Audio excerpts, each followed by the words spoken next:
Hello and welcome back. In this video, we are going to talk about Route 53. हमने already root 53 के लिए 2 parts बना लिए हैं. आज थर्ड पार्ट है. हमने ये ऑलरेडी सीखा है कि रूट 53 एक डीएनएस सर्विस है AWS का. हमने डोमेन नेम रजिस्ट्रेशन कैसे किया जाता है डीएनएस के अंदर, आप पब्लिक होस्टेड जोन कैसे बना सकते हो, ये भी देख लिया है. आज इस वीडियो में हम डीएनएस रिकॉर्ड के बारे में बात करेंगे. और हमारा एक रूल है, हम जो भी करते हैं प्रैक्टिकली करते हैं. तो यहाँ पे मैं आपको पहले बता देता हूँ कि कौन कौन सी सेटअप मैंने ऑलरेडी कर ली है. मेरे पास एक वेब सर्वर है, उसके ये आईपी है और इस वेब सर्वर को मैं यूजिंग आईपी ओपन कर सकता हूँ. नाउ मेरे पास एक डीएनएस जोन भी रेडी है, ये पब्लिक जोन है और हमने ऑलरेडी इसको प्रीवियस वीडियो में सीखा था कि कैसे कॉन्फ़िगर किया जाता है और वही जोन अभी मैं यूज़ कर रहा हूँ. ओके, ये cloudfog.in मैंने ऑलरेडी रजिस्टर करवाया था और उसी डोमेन नेम को मैं यूज़ कर रहा हूँ, यानी कि मेरे पास ये रजिस्टर्ड डोमेन नेम है. ओके, नाउ अभी हम ये वेबसाइट ओपन कर रहे हैं यूजिंग आईपी. EC2 के अंदर ये वेबसाइट होस्टेड है. देखिए EC2 इंस्टेंस एक मल्टीपल लाइक एक वर्चुअल मशीन है. इसके अंदर आप वेबसाइट भी होस्ट कर सकते हो, एप्लीकेशन भी होस्ट कर सकते हो, आप उसको इंटरनेट के थ्रू ऑल ओवर इंटरनेट से भी ओपन करवा सकते हो, आप अपने प्राइवेट नेटवर्क में भी यूज़ कर सकते हो. तो ऐसा नहीं है कि EC2 इंस्टेंस के अंदर हम वेबसाइट होस्ट नहीं कर सकते. You can do this. Okay, और यहाँ पे मैंने ये वेबसाइट खोला, पर वेबसाइट मेरा खुल रहा है यूजिंग आईपी. मुझे ओपन करना है यूजिंग नेम. तो मेरे रूट 53 के अंदर जोन मेरा रेडी है. जैसे ही आप जोन बनाओगे ये NS रिकॉर्ड आ जाएगा, SOA रिकॉर्ड आ जाएगा. NS रिकॉर्ड का मतलब है नेम सर्वर. जितने भी अमेजोन ने नेम सर्वर रखे हैं वो यहाँ पे लिस्ट में दिखाई देंगे. SOA का मतलब है स्टार्ट ऑफ अथॉरिटी. इसके बारे में भी अभी हम बात करेंगे. अभी मुझे ये नाम से ओपन करना है, राइट. तो हम क्या करते हैं, मैंने लास्ट वीडियो में भी बताया था, फिर बता देता हूँ. हम यहाँ पे जाते हैं क्रिएट रिकॉर्ड. अब जैसे ही हम क्रिएट रिकॉर्ड करते हैं वो आएगा नाम. जैसे मुझे अभी क्या रखना है, जैसे मैंने किया learn.cloudfog.in. यहाँ पे हमें रिकॉर्ड टाइप मिलता है, राइट. और उसमें से कई सारे रिकॉर्ड के बारे में हमें आज इस वीडियो में बात करनी है. यहाँ पे मैं आईपी डाल दूंगा. ओके, सिर्फ आईपी HTTP वगैरह नहीं चाहिए. ओके, और यहाँ से मैं करूँगा क्रिएट रिकॉर्ड. लास्ट वीडियो में मैंने बताया था आप अपने कंप्यूटर से टेस्ट कर सकते हो, पर टेस्ट करने में थोड़ा टाइम लगेगा. तो इन दिस केस आप क्या करो, यहाँ से टेस्ट रिकॉर्ड कर दो और ये learn.cloudfog.in में कौन सा आईपी आता है. जब यहाँ से प्रोसेस हो जाएगी तो आपको राह देखने की ज़रूरत नहीं है. आप आफ्टर 10-15 मिनट्स आप वेबसाइट से यूजिंग नेम आप ओपन कर सकते हो. मैं भी ट्राई करता हूँ, अगर ओपन हो जाएगा तो ठीक है, अदरवाइज वो 15 मिनट्स के बाद तो ओपन होगा ही.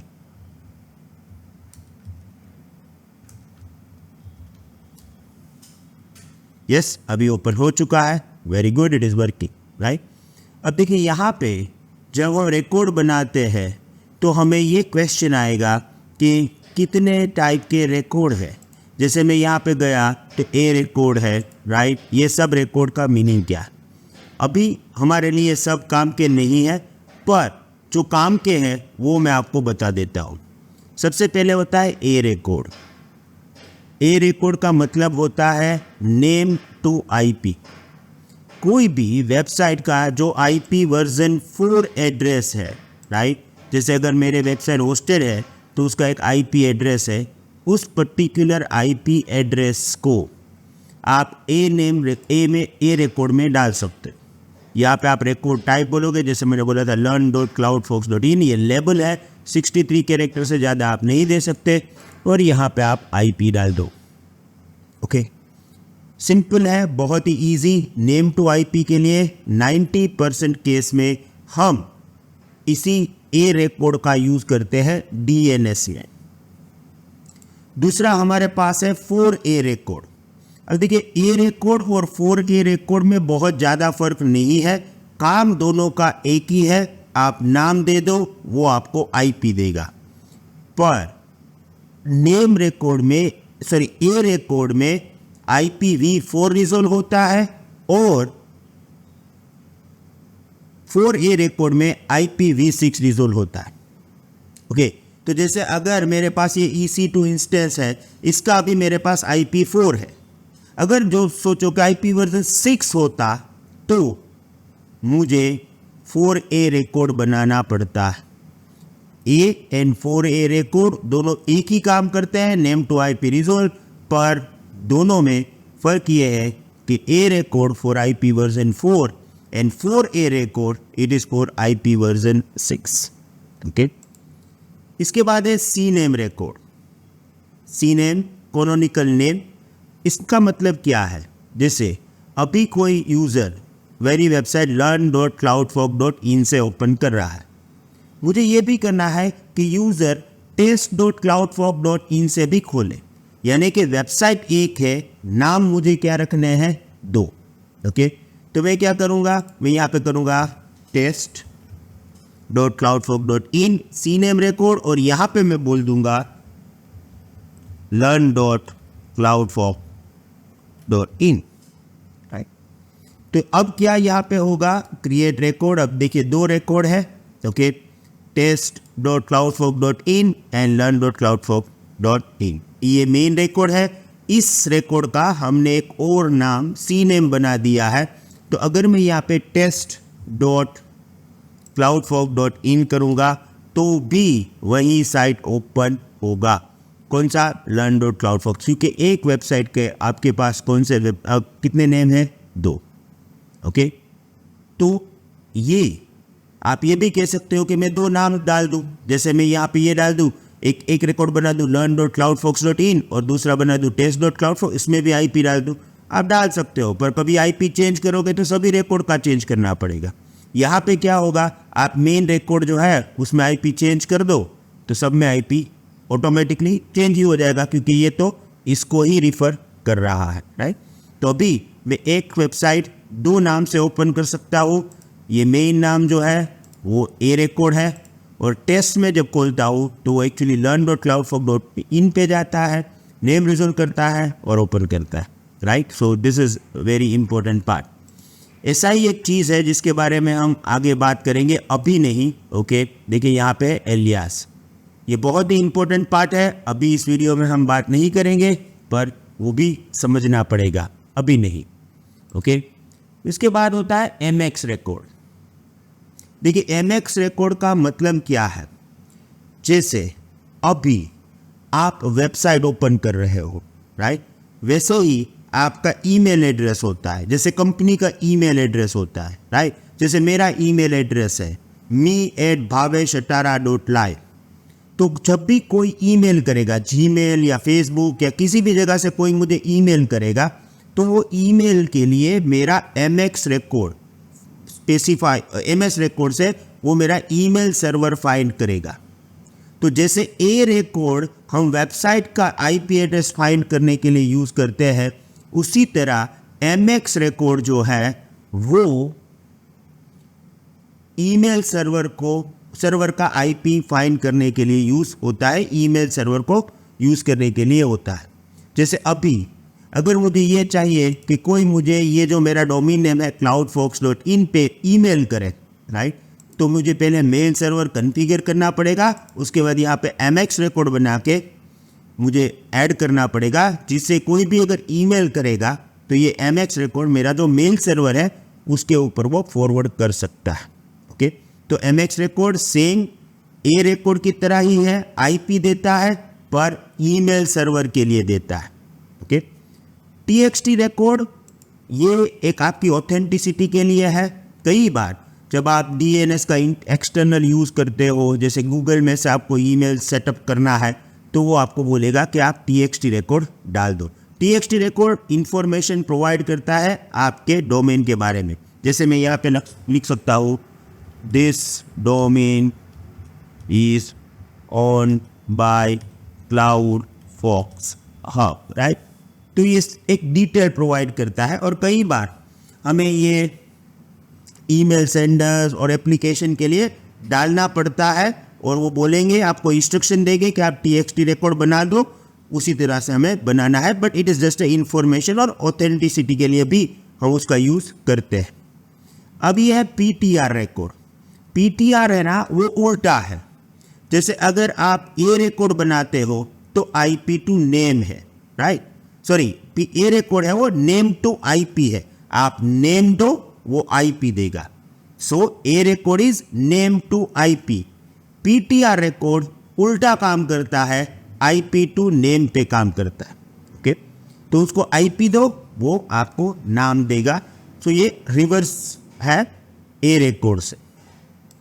इसके बाद SRV रिकॉर्ड। देखिए ये एप्लीकेशन स्पेसिफिक रिकॉर्ड है। तो कई सारी एप्लीकेशंस है जिसके अंदर एक रिक्वायरमेंट्स होती है DNS की, और उस एप्लीकेशन को SRV रिकॉर्ड की रिक्वायरमेंट होती है। जैसे मैं आपको कंफ्यूज नहीं कर रहा हूँ, मैं सिर्फ आपको बता रहा हूँ। अगर आपको समझ में आया तो ठीक है, ना समझ में आए तो भी कोई टेंशन की बात नहीं है। जैसे एक्टिव डायरेक्टरी करके एक माइक्रोसॉफ्ट सर्विस है। अब एक्टिव डायरेक्टरी में जो सर्वर है और जो क्लाइंट कंप्यूटर है, वो क्लाइंट कंप्यूटर्स सर्वर डोमेन, जो एक्टिव डायरेक्टरी डोमेन सर्वर होता है, उसको फाइंड करने के लिए DNS का यूज़ करता है, और वहाँ पे DNS SRV रिकॉर्ड का यूज़ करता है। तो ये स्पेसिफिक रिक्वायरमेंट है। जैसे मेरा अभी वेब सर्वर है, होस्टेड है, मुझे इसकी कोई ज़रूरत नहीं है। पर मेरे पास जैसे एक्टिव डायरेक्टरी है और मैं एक्टिव डायरेक्टरी का डोमेन यूज़ कर रहा हूँ, तो वहाँ पे शायद आपको SRV रिकॉर्ड की ज़रूरत पड़े। पर जहाँ पर भी ज़रूरत पड़ेगी, उस पर्टिकुलर एप्लीकेशन का डॉक्यूमेंटेशन होगा कि इस तरह से आपको SRV रिकॉर्ड अपने DNS में कॉन्फ़िगर करना पड़ेगा। अब डॉक्यूमेंटेशन होगा, उस हिसाब से आप कर लो, बिकॉज ये एप्लीकेशन स्पेसिफिक है। तो किस तरह से, कौन सी एप्लीकेशन की रिक्वायरमेंट कैसी है, वो हमें उस पर्टिकुलर डॉक्यूमेंट से ही पता चलेगा कि किस टाइप का हमें रिकॉर्ड बनाना है, right. So SRV it is like. अब यहाँ पे एक रिकॉर्ड और भी है, ओके, जिसको हम बोलते हैं SPF, ओके, जिसका फुल फॉर्म है सेंडर पॉलिसी फ्रेमवर्क। ये बहुत ही काम का है, पर थोड़ा कॉम्प्लेक्स नेटवर्क में AWS में सपोर्ट प्रॉपर नहीं होता है, इसलिए नॉट रिकमेंडेड है। पर SPF का मतलब क्या होता है कि आप अपना जो डोमेन है, उसके वेब सर्वर ईमेल सर्वर्स है, राइट, उसकी डिटेल यहाँ पे आप डाल सकते हो, और आपके जो भी ईमेल जाएंगे वो उसी पर्टिकुलर मेल सर्वर से जाएंगे। तो इससे क्या होता है कि आपके ईमेल सर्वर का मिसयूज नहीं होता है फॉर फिशिंग और any kind of unusual activity के लिए। SPF में हम क्या करते हैं, यहाँ पे हम डालते हैं अपने ऑथोरिटिव ईमेल सर्वर का IP, कि मेरे जो भी ईमेल जाएंगे क्लाउड फॉक्स, इनके जो भी ईमेल जाएंगे वो उसी IP से जाएंगे। तो दूसरा कोई मेरा ईमेल एड्रेस या मेरा डोमेन नेम का यूज़ करके मिसयूज नहीं कर सकता, ओके। पर उसमें थोड़ा सा प्रॉब्लम है कॉम्प्लेक्स नेटवर्क में, इसलिए ये नॉट रिकमेंडेड, ओके। सो ये सारे रिकॉर्ड है। बाकी के रिकॉर्ड ऑलमोस्ट हमारे लिए अभी नहीं है। सिक्योरिटी पर्पस के लिए भी कई सारे चीज़ें होती है, ओके। एक NS रिकॉर्ड होता है। NS रिकॉर्ड जो है उसका मतलब है नेम सर्वर। आपका अपना कोई अगर DNS सर्वर है और आपको क्लाउड यहाँ पे बताना है कि भाई आप जो भी रिकॉर्ड डालते हो इसमें भी डाल दो, तो एक नेम सर्वर, जितने भी आपके DNS रियल DNS सर्वर है उसके रिकॉर्ड को हमें NS रिकॉर्ड बनाना पड़ता है, ओके। सो ये काम की चीज़ है। ये बाकी के रिकॉर्ड अभी हमें जानने की ज़रूरत नहीं है।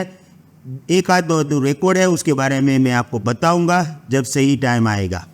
मेन चीज़ एलियास के बारे में है, अभी नहीं जानेंगे, जब लोड बैलेंसर बनाएंगे और जब हम S3 स्टैटिक वेब होस्टिंग करेंगे तब परफेक्टली मैं आपको एलियास के बारे में भी बताऊंगा। ओके, इसमें आपको मेनली याद ये रखना है कि A रिकॉर्ड और MX record and TXT record. Okay, बाकी का अगर आपको समझ में नहीं आया है तो कोई टेंशन नहीं लेना है, हम अभी उसके बारे में बात ना करें तो भी चल सकता है। ओके, अब हमने रिकॉर्ड समझ लिए, पर यहाँ पे एक दूसरा ऑप्शन है जिसको हम बोलते हैं routing policy. What is routing policy, how it works. Record में तो बहुत ही कम प्रैक्टिकल है, but routing policy full of practical है। इसके बारे में बात करेंगे, but in the next video. Good bye, see you in the next video.